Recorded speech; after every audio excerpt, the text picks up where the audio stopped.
congrats on Snack Shack. I really enjoyed the film. And I wanted to ask, obviously, there's a autobiographical nature to this film. How important was it to film in Nebraska City?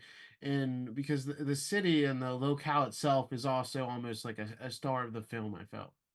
You picked up on it big time there. I mean, it's a love letter to my community that I grew up in the most loving way possible. Truly, I'm just so happy that the producers trusted me because there's not a tax incentive in Nebraska. So, and that's the big, why Ohio or Georgia, places like that. Everybody goes and shoots there. But honestly, there just wouldn't have been that emotional connective tissue that would satisfy me. I mean, I couldn't write this film about Nebraska City and not have it be kind of a star in the movie in its own way. Um, uh, yeah, I mean, it didn't take any real convincing to them. The people that I was working with were keyed on it and they saw the value in it right away. But I'm just, in a world where that there's not a lot of value on that most of the time.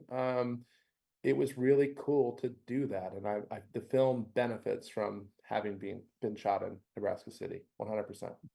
Definitely. And can I talked to Gabe and Connor, and they spoke about how they had 2 weeks in Nebraska to really just become friends. And I feel like that chemistry really pays off in the finished product. So what was kind of the advantage of really getting them down there and, letting them really bond, because that core relationship is so central to the film. I mean, that is the question and the answer are the same. I mean, the getting them there and letting them just kind of move freely about town. We got them bikes and they're riding around and doing their biz, working in the snack shack, vibing with me. We're not spending that 2 weeks looking at pages every day, going like, let's work this scene. We didn't do any of that shit. It was all about like, building like core, like kind of sense memory stuff, like conjuring that up, like introducing them to the spaces that they were going to be in and letting them absorb that. And I mean, we got Connor into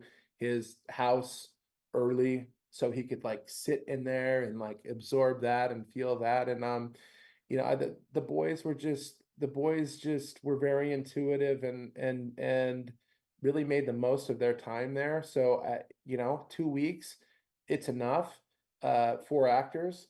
We just built kind of a family with it, and it just felt like a family affair. This film was made with so much love, and we're working with crew that has worked on, my last film, like almost, like half the crew was people from Dinner in America. So there's a shorthand, there's like real love and friendship there. And so these kids are seeing that too, and they're a part of that, and they're feeling how some of the crew feels about each other already and stuff. And so it was made in what I would consider optimal circumstances, you know?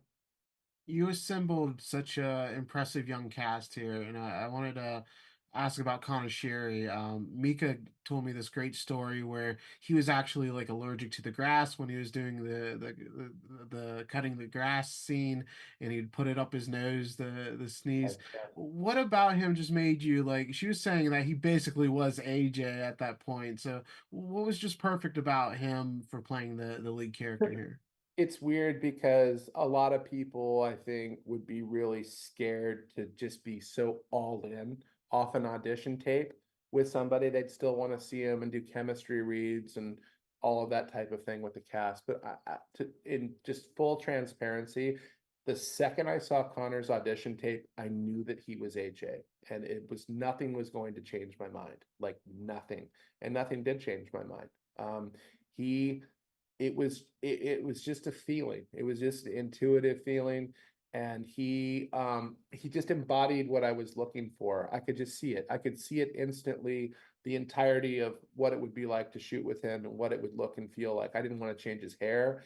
I didn't want to change anything about him. He just was the thing. It's as simple as that. I don't know. It couldn't be. I couldn't express it any different. He was just already out of the box what I was looking for. Didn't really have to do anything. Yeah, he's fantastic, and I loved Gabe in the film as Moose. It was very fun, especially coming off The Fabelman, seeing him play such a outgoing and extroverted character. He's always got a scheme going on. Um, how did you know that he would be like such a great fit for Moose here? It's funny because I don't know if he told you this, but his agents really liked him for AJ, and they were pushing AJ pretty hardcore. And then when I actually met with Gabe, he was like, "I know my agents are pushing for AJ, but I fucking love this Moose character." And I was like, "Good." So I got an AJ that I like, and you're perfect for Moose. And like his disposition is just better set for Moose, especially getting to know Gabe and how fun he is. Conor is extremely physical and like Jim Carrey physical if he wants to, like that fall down the steps and the way he uses his body. Great. It was fun to pull him back and have him super restrained as the straight man and have, you know, Moose being this like just sort of force of nature thing so I really like that dynamic of their physical design and how they look together. It that works so much more for me. And I honestly think outside of Conor being so physical. It just worked. It just works. I couldn't imagine it flip-flopped in any way, shape, or form. I couldn't. Yeah, you nailed the casting, and you mentioned working with a lot of the same crew from Dinner in America. Yeah. And I don't know, if there's just one thing, but were there any like lessons learned during Dinner in America that were really applicable to this production that, helped things go a bit more smoothly? I think so. I mean, I think I cut out more in Dinner in America. So like trying to get the script in a place where I wasn't gonna have big surprises in post because you're aiming for is to, maximize your days. If you have 30 days to do a film and you have 120 pages versus 110, it's like the 110 page version, you have more time to do it. So learning things like that, it was mostly like, you know, being sure that the things that I had on the page were things that were going to stay in the film. And of course, with every movie, there's pacing issues and things that you find out when you get to post. And I mean, even still, there was 30 minutes cut out of the film, from the original rough cut to where it is now. So yeah, most of the things that I've learned along the way have to do with managing the script and to make your days. And then my last question for you, Adam. Obviously, it's semi-autobiographical in nature. Is there a character you were most like in the film, or did you kind of like spread yourself throughout multiple characters? No, AJ parallels like my own kind of thing. Even though he's a different kid than I was, his dad was the town judge, and the mom is an auctioneer, and he has a sister, and the truthful things in the film are we ran the snack shack together, me and my best friend. We would go gamble at the Greyhound racing track. We would sink our money into this real beer operation that we were running, which was, we were brewing beer with the intention of selling it and whatnot. And it was really good, as Shane said, drinkable as fuck. It was very drinkable as fuck.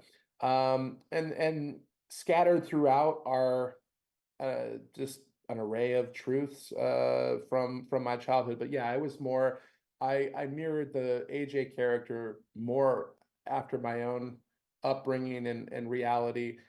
But that said, you have to have a growth character and you have to have kind of a steadfast character when you're doing this.